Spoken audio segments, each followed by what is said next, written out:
Hello engineers, how are you all? I hope everyone is doing great. Welcome to the 10th lecture of ASME BPVC Section 8 Division 1 training that is all about basics of design pressure. So today we will discuss some basic pressure definitions and what is exactly design pressure means. So first of all, what is pressure guys? So we are all our employees in some company, right?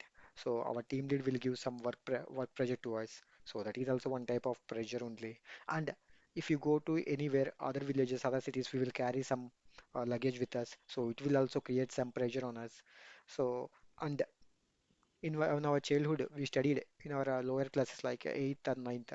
The force acting upon an area is nothing but a pressure, and there is a atmospheric pressure also, but we cannot feel it. If that is multiple of atmospheric pressure only, we feel that one. Okay, so within the all, this all points are correct only, guys, as per general point of view. But we are engineers, right? So we need to consider as per engineering point of view. As per engineering point of view, the pressure is nothing but force acting upon an area. So, and next one is we know that pressure is equal to force upon area. So, force is equal to pressure into area. So, area is equal to force by area. So, this is all about inverse only. And pressure is inversely proportional to 1 by area. So, already we know all these points. And here I need to say only one thing about pressure, that is units of pressure, Newton per meter square or pascals. And the smaller the area, larger the pressure on the surface of the same force. Example C, guys. So, for example, the same force acting on these two components. One is sharp area and other have round area. So with the application of same force, this component will create more pressure because here there is a sharp edge is there. You know, pressure is inversely proportional to area. If area is less, pressure is more. So this component will create more pressure. This is the point I want to tell to you guys. You need to remember. So that's why in our design also, if we design some components at edges, we cannot consider the sharp edges, right? Because there are huge stress in that area. So that's why we will give uh, round edges, round or chamfered edges to avoid stress. Okay. So the shape of the object can affect the pressure it experiences. So we are working in pressure vessel industry, right? Or boilers industry. So we will mainly deals with fluids. Correct. Does fluid have, is there any impact on our pressure vessel? So if you know the answer, please type the answer in the comment box. How liquids create pressure means. So for example, imagine a beaker with the three different holes in different elevations. If you open the three holes at the same time, then which will have highest flow of water means obviously the bottom hole has highest flow rate because I'm seeing already in the picture. Why? Because due to the height of the water and the weight of the water acting on this area, the flow is higher compared to the other two walls. So how to calculate the static head? This is generally we called as static head, or how we calculate static pressure of the liquids. So let's see guys. We know that pressure is equal to force by area. So here force means weight of the liquid column. So this is the height of the column. So this if we consider this weight of the liquid column, we will get the pressure. So that rho GH. Okay.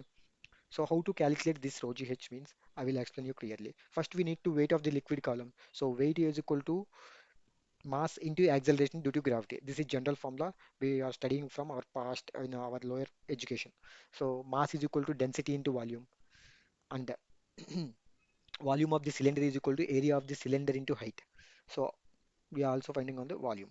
So now mass is equal to area density. Density means rho, that is rho, and the volume is equal to area into height, that is AH. And finally weight is equal to rho A H into acceleration due to gravity, rho A H G. Finally, PL is equal to force by area, that is rho A H G by area. So this area and this area will cancel. Finally, we got rho GH. This is how we need to calculate static pressure of liquids. Okay, this is important, guys. You need to remember these basic concepts. Then only you will get an idea furtherly. So we'll go into next point, guys. It is atmospheric pressure. We know 14.7 psi is our atmospheric pressure. So what is absolute pressure means the pressure of a perfect vacuum a void or space which has no matter at all is known as absolute zero pressure. And if the pressure is above atmosphere, then we call it as a gauge pressure. And the pressure is below the atmospheric pressure means vacuum pressure, that is negative gauge pressure. So if you want to calculate absolute pressure is equal to P atmospheric pressure plus gauge pressure. If you want to calculate in vacuum, that is minus vacuum pressure. So I hope all you already know these points. I'm just remember you once again.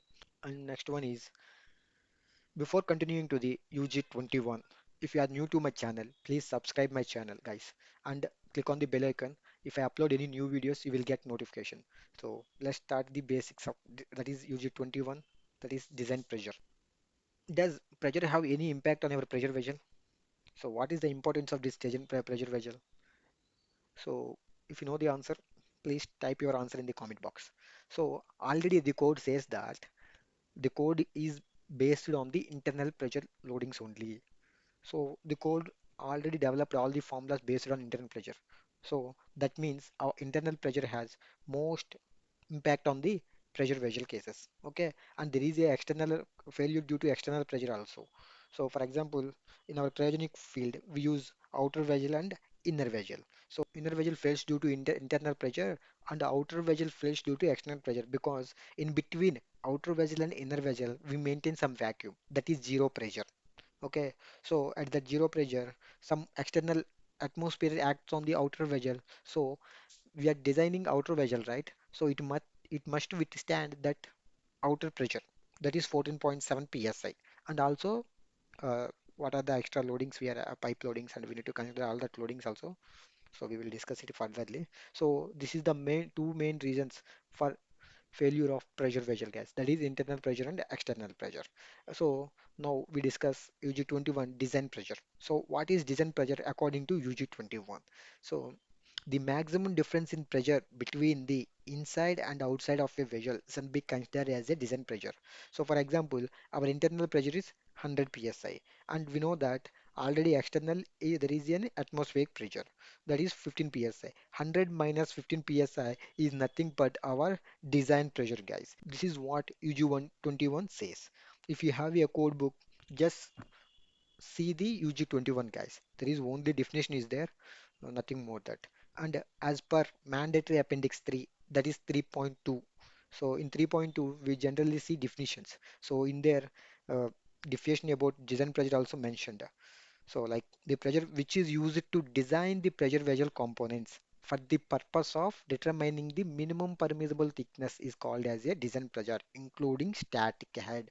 We need to consider static head also. Generally in code book does not consider the static head, but we need to consider static head because we need to do engineering judgment, guys. So this will comes by experience only.